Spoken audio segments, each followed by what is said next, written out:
I've had many leading experts on this show, including Matthew Walker, and they've all said the same thing about sleep. They've said it's the biggest positive investment you can make in your own performance. You can have the best strategy in the world, but if you're consistently tired, poor decision-making will follow and eventually cause other things to fail in your life. So if you're looking to optimize your recovery, you should start looking at what you're sleeping on. Our sponsor, Helix, makes high-quality mattresses tailored to your body. It doesn't matter if you run hot, sleep on your side, or need something firm. Helix has a mattress for you. And I asked them recently to send one to a member of my team, and Juan received it. And we travel a lot, so when he's home, quality sleep really matters. And he told me he's getting the best sleep of his life. And the data backs it up, with 82% of people in a Helix study saying they saw an increase in their deep sleep. And with a 120-night trial, you've got 4 months to prove it to yourself. You can get 27% off at helixsleep.com/diary. That's helixsleep.com/diary.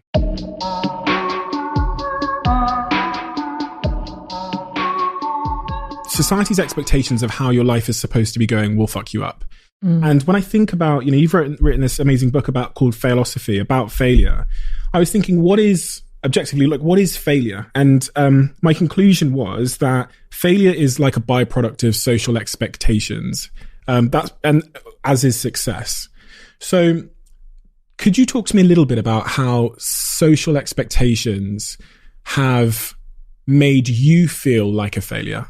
Of course. Yeah. I realized I had to define failure after I had launched a podcast called How to Fail, and after I had written a book called How to Fail. And then I kept getting asked this very reasonable question. And I realized I'd never come up with a satisfying definition for me.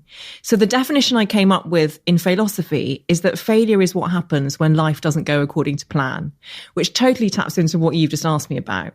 Because then you need to start to think, well, where does the plan come from? Is it genuinely my plan? Is it genuinely what will make me happy? Or is it what I've been told I should expect my life to be? Because when I looked at some of my metrics for how my life should be, and I put that in quotation marks, it kind of came from like 1980s rom-coms and patriarchal society and conditioning, and the idea that I'd been raised in the 80s to be a nice, pleasant, pliable girl, whereas boys were enabled to be mischievous, and that was seen as kind of cute and charming. And that led to me being an inveterate people pleaser, which I know is something that a lot of people have in this kind of industry. And it also led to me imagining that I wanted to be married and have children. And that's what I tried to do. And in my 30s, I did get married to the wrong person. I ended up getting divorced, and I tried but failed to have babies and went through various fertility treatments that were emotionally devastating in various ways. And it got to a point when I was 36, divorced, didn't have children, where I really did feel like a failure. And the reason I felt like a failure is because that's what society had conditioned me to believe of myself. Because actually, after I'd got over the pain and the grief caused by that seminal relationship ending and by all of the IVF and coming to terms with my first miscarriage and all of that, I actually felt strong for having withstood it. And I actually felt kind of liberated too, because I had no plan for the future. And having no plan for the future can be terrifying. And it can also be this enormous opportunity to change your life and to redefine it according to who you really are once you've stripped back that pretense. So that's one way in which I felt like a failure, but I probably wasn't. It was what I'd been told to feel. So I want to like pick around this a little bit, because I can resonate with this tremendously. In fact, that's why my book has the name it does, is because I was conditioned as a black kid who was broke to believe that the thing that would make me a success was becoming this happy, sexy millionaire with a Range Rover. And that's what I wrote in the front page of my diary. That, that's a kid from Africa who in Africa had nothing but was, my family were happy. Bring that kid into a context or a context where the context is telling me that unless you're this, you should feel like shit. That's why, as a kid, I was like, well, I need to be happy, sexy. To be fair, if I'd wrote something else, it would have been white, straight hair, right? I was relaxing my hair chemically from the age of about 12 till about 16. So my hair was straight.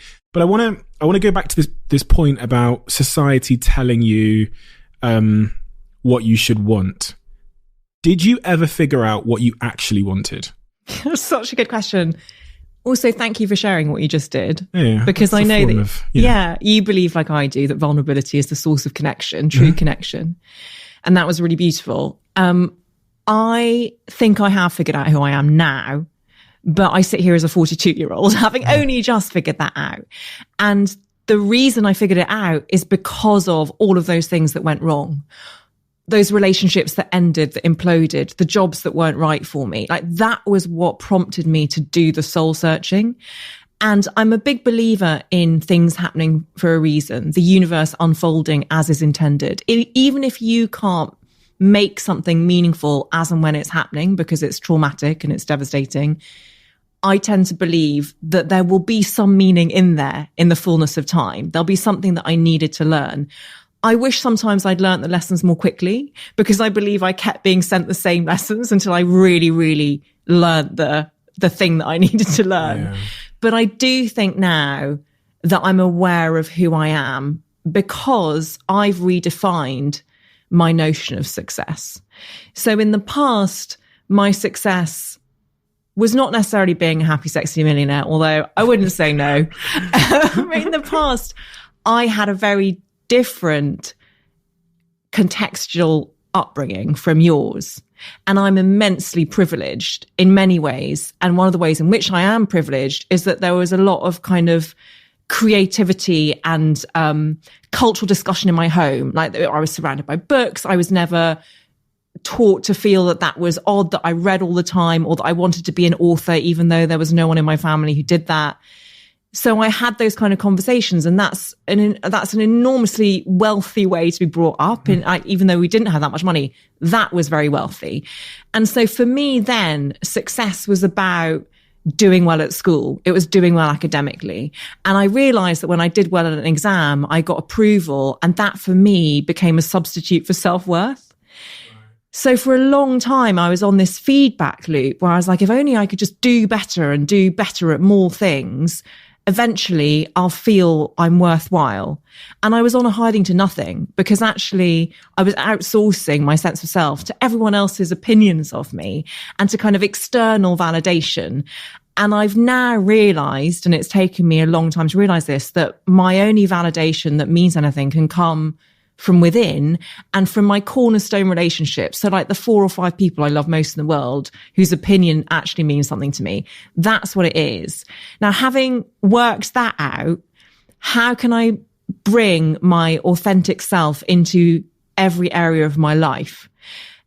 And that's why the podcast Has Failed and the books about failure have genuinely been such a gift to me because they've enabled me to connect with a really big audience whilst being my true self, whilst taking the risk to be vulnerable. And that for me is success, being my authentic self in integrated self. So like professionally, personally, and when I'm asleep, like or in my friendship group, or when I'm stroking my cat, it's always the same me.